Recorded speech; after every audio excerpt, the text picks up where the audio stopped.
Namaste, divine souls. The divine in me bows down and honors the divine in you.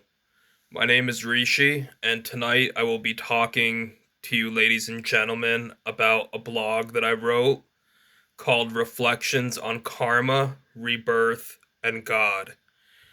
It is a very sensitive subject and a very powerful subject, but I believe that with a better understanding of karma and rebirth and the higher powers that be, it can really alleviate our suffering and lead us to liberation.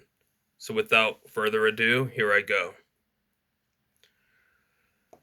For those that don't know what karma is or don't believe in it, let me try to explain it logically. Karma is the same thing as the law of cause and effect, or action and reaction, which is scientifically proven. Cause and effect is a scientific law of the universe. Every action has a reaction. Karma is like a boomerang. Whatever energy you throw out to living beings, including humans, comes full circle back to you. If you throw out love, love will come back. If you throw out hate, hate is destined to come back. You may not receive the effects right away, but it is certain to come back to you.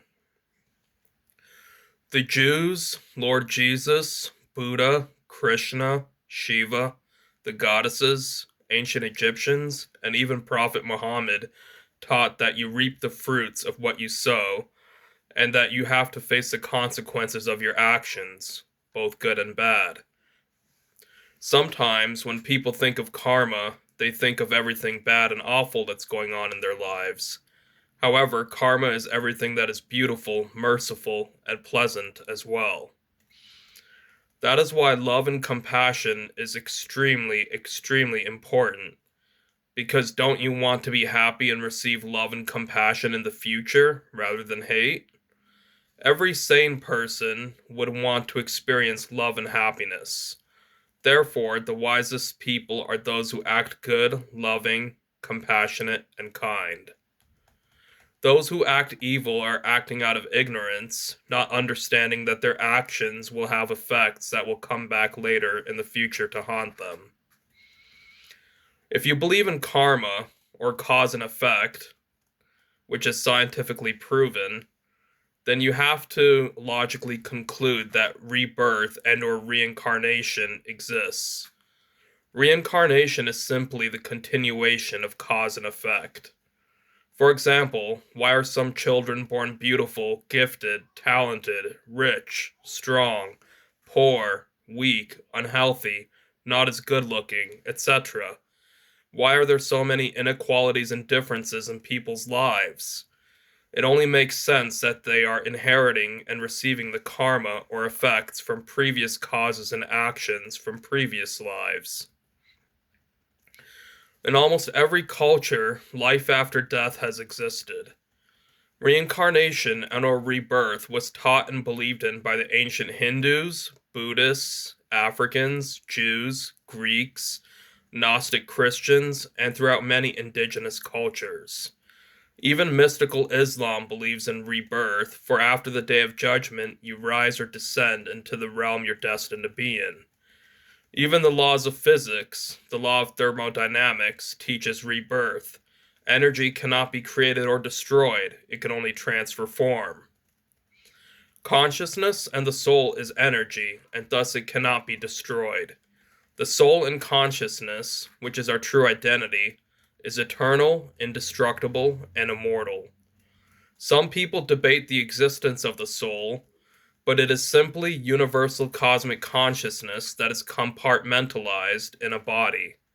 There has to be a self, soul, essence, life force, divine spark, or consciousness which has and holds a memory of one's karmic imprints and deeds.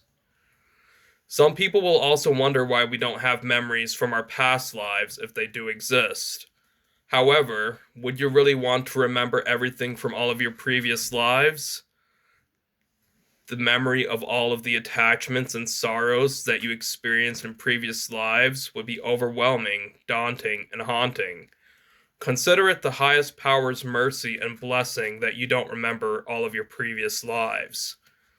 However, there are some people that do remember specific events from their previous lives, such as the scientifically documented cases of children who have claimed to be able to recall past life events and experiences.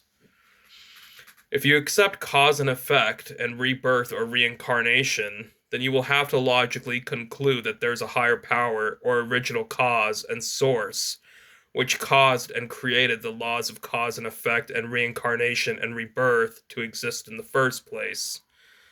The laws of cause and effect and rebirth and reincarnation cannot exist without an original cause, higher power, source, and law creator, designer, and giver.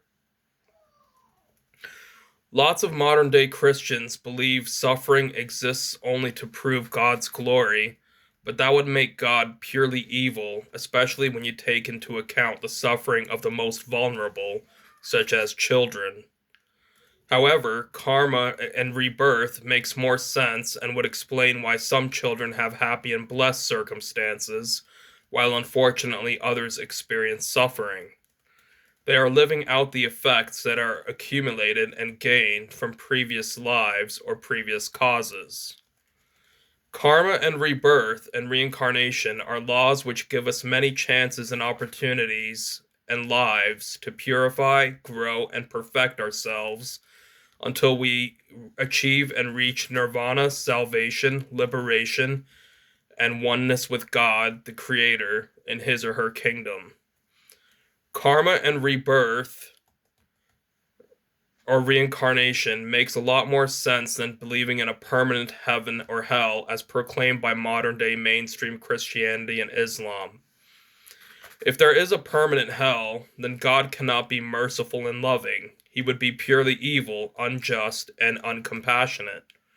It makes more sense that if God truly loves us, then He will give us many chances and opportunities and lives to grow, evolve, purify, and perfect ourselves until we reach liberation and enter His or her kingdom. The choice whether to grow, evolve, and rise, or fall, devolve, and descend lies with us. I am sometimes happy and other times sad about the laws of karma, for I also suffer and sometimes experience joy. I also suffer and feel sad when I see all of the suffering in the world, but there is also a lot of beauty, love, and wonder in this world as well.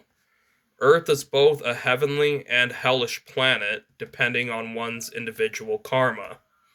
However, with knowledge of the laws of karma, or cause and effect, rebirth and reincarnation, and God, the source, and universal consciousness, we can escape suffering, the cycle of birth and death, and truly become liberated. Therefore, karma is the greatest teacher and liberator, for it teaches us priceless lessons that are needed to grow, evolve, and enter the kingdom of God, source, oneness, divine, universal cosmic consciousness.